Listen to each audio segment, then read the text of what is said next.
Competition की दुनिया में कदम रखने वाले हर एक स्टूडेंट को ये पता है कि 30 मार्च 1949 को राजस्थान के प्रमुख राज प्रमुख सवाई मान सिंह बनते हैं। कौन बनता है? सवाई मान सिंह बनते हैं।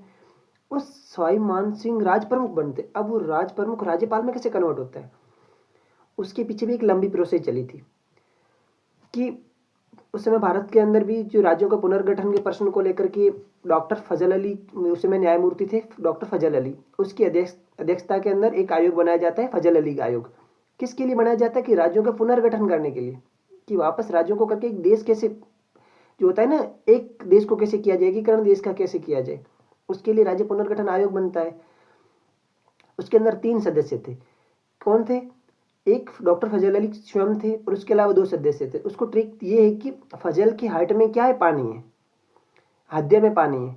तो फजल अली, हृदयनाथ कुंजरू और तीसरे आ जाते हैं के.एम. पनिकर, 2 सदस्य थे। उन्होंने क्या किया? 1953 में आयोग बनता है, 1955 में ये रिपोर्ट देता है। जब 1955 में ये अपनी रिपोर्ट देता है तो रिपोर्ट के आधार पर राज्य पुनर्गठन अधिनियम को, रिपोर्ट को राज्य पुनर्गठन अधिनियम बनाया जाता है। फिर 1956 में, तो 1956 में इसको, रिपोर्ट को क्या किया? अधिनियम बनाया। अधिनियम को नोटिफाई कब किया जाता है? तो गजट के अंदर 31 अगस्त 1956 को किया जाता है। इसके अंदर कहा जाता है कि आने वाली जो 1 नवंबर है ना 1956, उसको राज्य पुनर्गठन अधिनियम लागू हो जाएगा।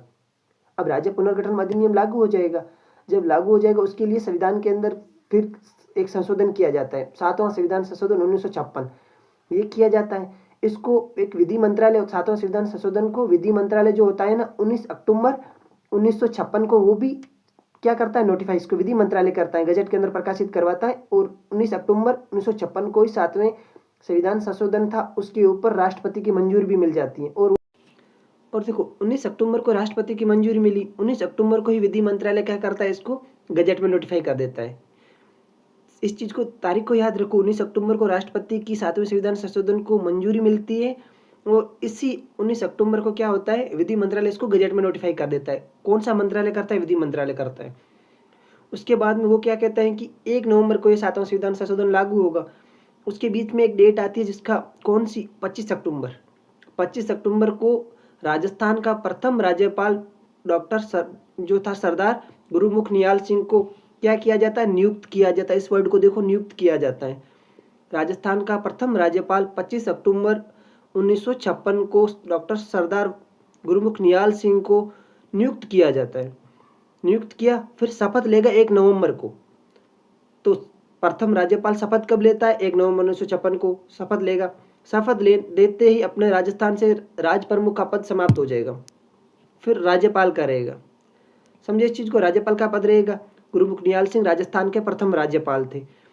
इसके बाद में अब सवाल ये आता है कि कई बार राजस्थान के अंदर सेकंड ग्रेड के अंदर पूछा, फर्स्ट ग्रेड के अंदर पूछा हुआ है कि ये जो राज्य पुनर्गठन आयोग था ना 1956 वाला, ये भारत गणराज्य के कौन से वर्ष में लागू हुआ था? ये 7वें वर्ष में लागू हुआ था। इसके साथ में जो ये था ना कि गुरुमुख निहाल सिंह जी थे, राजस्थान के प्रथम राज्यपाल थे, उसको शपथ किसने दिलाई थी? उसको शपथ कौन? राज्यपाल को सबको पता है कि शपथ दिलाता है उसी राज्य का जो हाई कोर्ट का मुख्य न्यायाधीश होता है वो दिलाता है। उस समय यहाँ के राजस्थान के मुख्य न्यायमूर्ति थे न्यायमूर्ति श्रीमान कैलाशनाथ वांचू जी। इसके साथ में अच्छी इंफॉर्मेशन के लिए और भी अपन नेक्स्ट वीडियो में मिलते हैं।